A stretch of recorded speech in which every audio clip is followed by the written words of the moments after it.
बिस्मिल्लाहिर्रहमानिर्रहीम। अस्सलाम व्यूवर्स, आप देख रहे हैं अपना यूट्यूब चैनल हज़ारा कुकिंग पॉइंट और हम रोज़ की तरह आपकी खिदमत में हाजिर हुए एक न्यू और यूनिक स्टाइल की रेसिपी के साथ जो हम बनाते हैं कुछ आपके स्टाइल से और कुछ अपने स्टाइल से। तो जी हाँ, आज हम बनाने जा रहे हैं आपके लिए चॉकलेट सिरप केक पे लगाने वाला, घर में बहुत ही आसानी से 1 मिनट के अंदर रेडी होने वाला। तो इसके लिए जल्दी से चलते हैं अपने किचन में और बनाते हैं हम आपके लिए सिरप। तो जी हाँ, मैं किचन में आ चुकी हूँ और मैंने यहाँ पे एक बाउल लिया जिसमें 2 चम्मच कोको पाउडर ले लिया और साथ में 2 शुगर पाउडर के ले लिए 2 चम्मच, और आपने पहले पाउडर कर देना है। और साथ में 1/2 चम्मच जो है टेबल स्पून वो मैंने वनीला एसेंस की डाल दी, क्योंकि इससे हमारी चॉकलेट सिरप में बहुत अच्छी खुशबू आएगी। और देन मैं हल्का हल्का इसमें दूध ऐड करती जाऊंगी और अच्छे से इसे मिक्स करूंगी।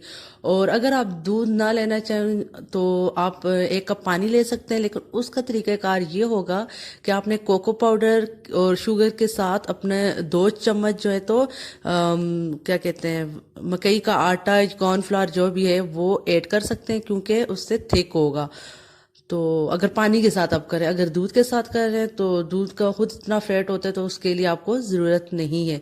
तो आप यहाँ पे देख सकते हैं मैंने दूध में इसे अच्छे से मिक्स कर दिया है। देन यहाँ पे मैंने अपना फ्राई पैन चूल्हे पे बिल्कुल लो आंच पे रख दिया है और अपना जो है ये जो लिक्विड था, ये इसमें चॉकलेट लिक्विड सिरप का, वो मैंने ऐड कर दिया बिल्कुल लो आंच पे।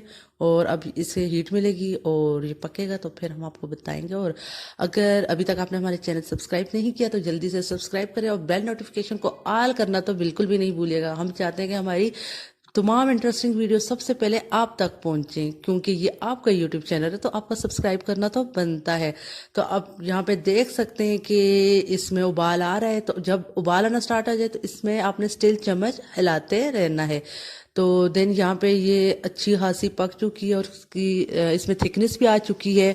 और अब हमने 1 चम्मच इसमें मक्खन ऐड किया। आप घी या ऑयल भी ऐड कर सकते हैं अगर मक्खन अवेलेबल ना हो, क्योंकि इससे बहुत अच्छी सी हमारी चॉकलेट शाइन आ चुकी है। और यहाँ पे हम हमारी चॉकलेट सिरप की कंसिस्टेंसी देख सकते हैं, ये केक के ऊपर डालने के लिए बिल्कुल परफेक्ट है। उम्मीद आपको आज की रेसिपी पसंद आएगी। हमें इजाज़त दीजिए, अल्लाह हाफिज़।